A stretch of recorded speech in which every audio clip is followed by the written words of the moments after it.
Welcome back to this, the final segment of the Inside Story right here on 630 CHED.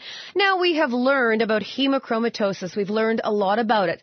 We've learned that diet and environment don't significantly change what your iron levels are in your blood. But if you're diagnosed with hemochromatosis, one would suggest that you're trying to avoid the steak and the things that are high in iron, the spinach and the legumes that might boost your levels. Well, Alfred is somebody who you're going to meet right now, just a very brief segment, and his was quite fascinating because Alfred has had hemochromatosis basically as long as there has been a diagnosis of hemochromatosis. Please listen now as we continue with our Inside Story, hemochromatosis, the deadliest disease you've never heard of. Alfred is convinced the changes he's made in his diet have made a significant difference in his hemochromatosis. He was diagnosed more than 25 years ago. In construction, and I was very, very active. Like I'd work lots of times, 12, 14 hours a day, and all of a sudden, it just seemed like my hands, I couldn't hold a hammer. I didn't have the strength or it hurt to hold a skill saw, and I just couldn't do anything. So I checked with doctors. I went to actually 13 doctors. In Alberta? Yes. Wow. Yeah. Before anybody, well, finally I where the clinic where my family doctor was at, he wasn't in, and the receptionist says, "We got a new guy here. If you want to get in, maybe you want to try him." So I said, sure. And I guess the thing is with these young doctors or whatever, they don't know it all. And so he referred me. He said, I don't know what it is. And everybody said, I'm just as healthy as can be. They did all kinds of tests and everything. And, you're just, you're perfect health.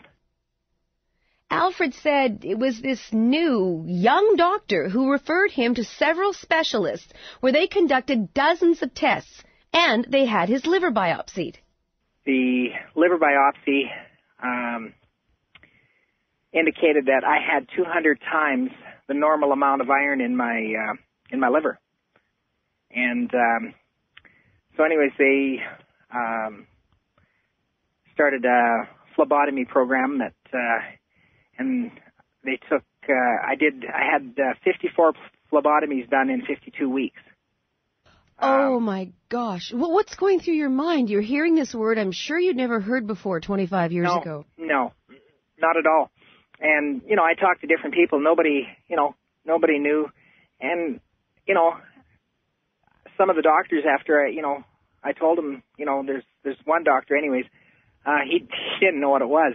And, the other ones, obviously, they thought it wasn't that common. They never heard of it or, didn't think to test for it.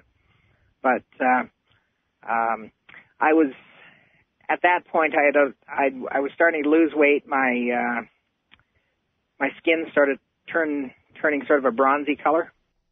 Bronzing of the skin is just one of the symptoms a person might have with hemochromatosis. Others include chronic fatigue, sudden weight loss, onset diabetes, mood swings, and loss of body hair. Alfred now knows he could have died had he not received the diagnosis and the phlebotomies. Since then, he's cut all meat out of his diet, and he says that his iron levels are almost normal. And continued good health, Alfred. Alfred actually is a listener to 630 CHED, and he knew we were working on an inside story based on hemochromatosis, and he wanted to tell us his story to get the word out there because he was diagnosed so long ago, 25 years ago. I didn't realize how serious it was at the time, I guess.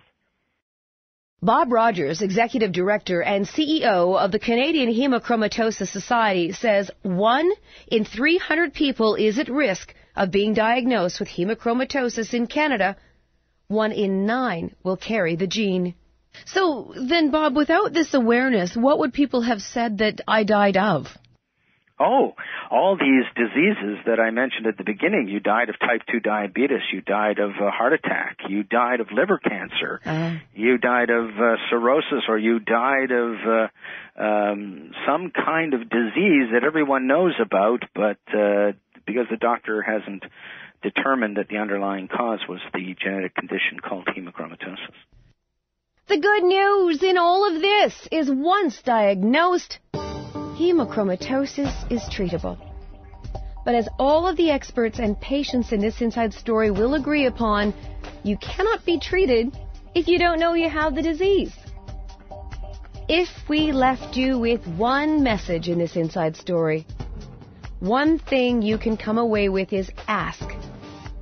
Ask your doctor to check the iron levels in your blood, both for anemia and for iron overload.